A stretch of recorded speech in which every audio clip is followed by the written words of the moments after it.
ಇಲ್ಲ ಇಲ್ಲ ಇಲ್ಲ ಯಾರು ಇಲ್ಲ. ಈ ಫೋಟೋ ಯಾರ್ದು ಇಲ್ಲ. ಯಾರು ಇಲ್ಲ.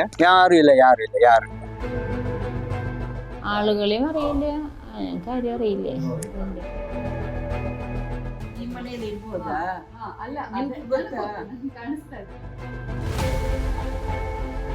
It's been a week since Rahul Gandhi made allegations of vote chori, that's stealing of votes in Bengaluru's Mahadevpura. The Election Commission of India has done nothing significant after the press meet. Well, other than demand answers from Rahul Gandhi. And of course, replace Bihar's machine-readable list of voters online with scanned images, which are more difficult to scrutinize.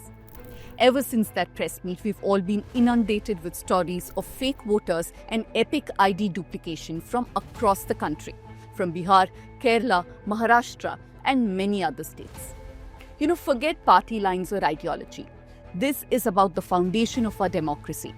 If our electoral rolls are compromised, it should matter to every single one of us. Which is why this week on Let Me Explain, we are hitting the ground in two hotspots, Mahadevpura in Karnataka and Thrissur in Kerala, to understand what exactly is going wrong and how.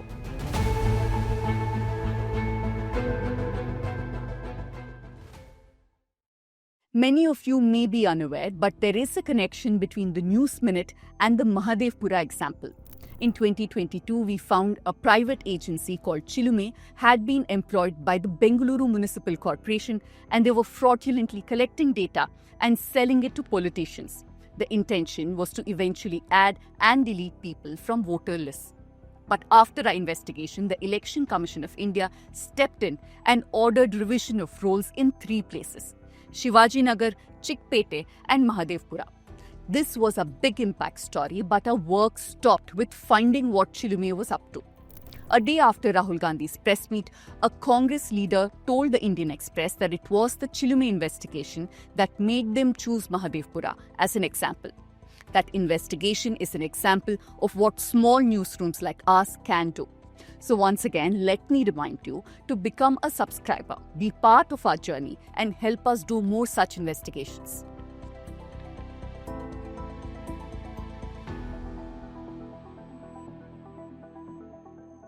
Do write to me at lme@thenewsminute.com about what you thought of this episode and what other topics you want me to take up in my future episodes. Rahul Gandhi was specific with his allegations that the Congress lost the Bangalore Central seat because of fake voters in Mahadevpura. The Bangalore Central seat consists of 8 assembly segments, including Mahadevpura. In 3 segments, BJP led in 2024 polls: C.V. Raman Nagar, Gandhi Nagar and Rajaji Nagar. The Congress led in 3 others, that's Shivaji Nagar, Shanti Nagar and Chamrajpet. In Sarvagna Nagar, which is the 7th assembly segment, Congress had a massive lead. The Congress's contention is that with these 7 segments, they had a lead of 82,000 votes. But when Mahadevpura was counted, they lost the seat as BJP had a lead of over 1 lakh odd votes. This assertion by the Congress is statistically tough to prove, as Mahadevpura is a seat that the BJP has won consistently. But it doesn't invalidate Rahul Gandhi's claim. The voter list is compromised and ground checks confirm it. House number 791 in Chamundeshwari layout has had 3 residents since 1991. Mala, her husband and her son. But the small independent house address has 46 voters registered under its name. ನಾನು ಪೂಜಾ ಅಂತ news minute ಇಂದ ಬಂದಿದ್ದೀನಿ. ಈ ಮನೆ number ಇಲ್ಲಿ 46 ಜನ register ಆಗಿದ್ದಾರೆ. ಈ ಮನೆಯಲ್ಲಿ ಇರ್ಬೋದಾ? ಅಲ್ಲ, ಕಾಣಿಸ್ತಾ ಇದೆ. 3 ಜನದ್ದು ಇಲ್ಲೇ ಇದೆಯಾ ರಿಜಿಸ್ಟ್ರೇಷನ್? ವೋಟ್ ಇಲ್ಲೇ ಆಗಿದೆ. ಇಲ್ಲೇ. ಎಷ್ಟು ವರ್ಷದಿಂದ ಇದ್ದೀರಾ ಇಲ್ಲಿ ನೀವು? ಇದು 91 ಇಸ್ಕೊಂಡಿದ್ದಾರೆ ಸೈಟ್. ಮನೆ ಕಟ್ಟಿದ ಅದೇ 91 ಇಂದ 91. Some reports say that a paying guest accommodation is also part of the same building and that the 46 voters probably lived here before the pandemic.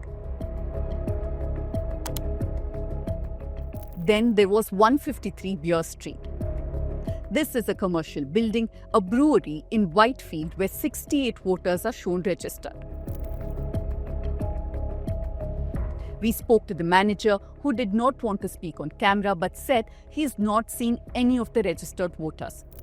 He called the owner from his phone, who said that he bought the place 13 years ago and since then he'd not known anybody registering themselves as voters at that address. At Muni Reddy Layout, another place in Mahadevpura, 80 voters were registered to just one building. But the house owner told Cora Abraham that though around the same number of migrant laborers live in the building, he doesn't know any of the people on the voters list. ಇಲ್ಲ ಇಲ್ಲ ಇಲ್ಲ ಯಾರು ಇಲ್ಲ. ಈ photo ಯಾರ್ದು ಇಲ್ಲ. ಯಾರು ಇಲ್ಲ ಯಾರು ಇಲ್ಲ ಯಾರು ಇಲ್ಲ ಯಾರು ಇಲ್ಲ.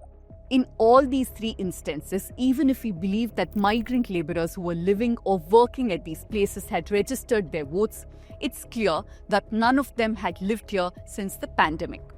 So why were the rolls not cleaned up? How did the Election Commission fail to notice? As I told you earlier, after the News Minute's investigation, a revision of the rolls in the Mahadevpura constituency was ordered towards the end of 2022. Mahadevpura had 5,01,284 voters in 2019. In 2023, it was 6 lakhs. And by 2024, it had become 6,59,000 voters. That's a jump of 50,000 voters in just 1 year.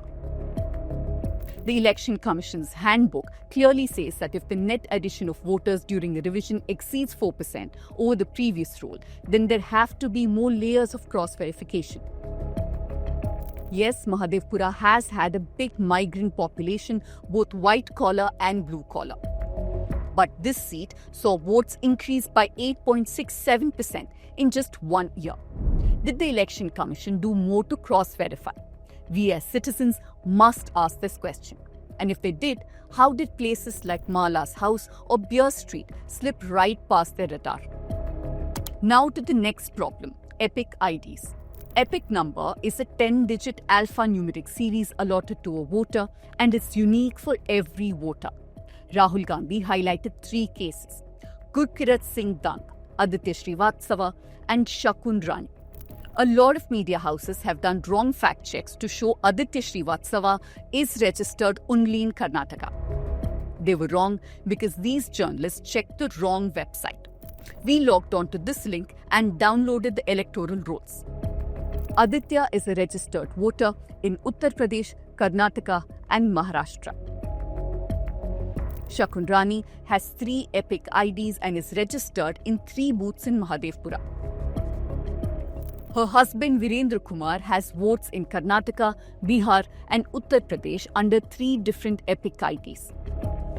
The 4 EPIC numbers of Gurkirat are still on ECI website. That's not all. Look at this case.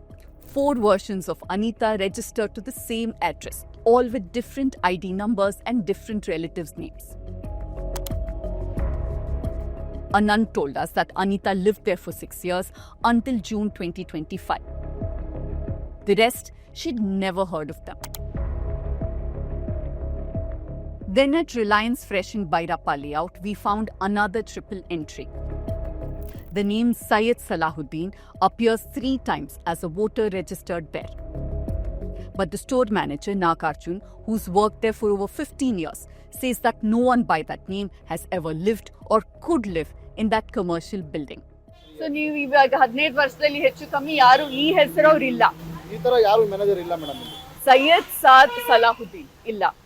ಇವರು Zarina Banu Maniyar Maniyar Zarina Banu same ಇಲ್ಲ ಯಾರು.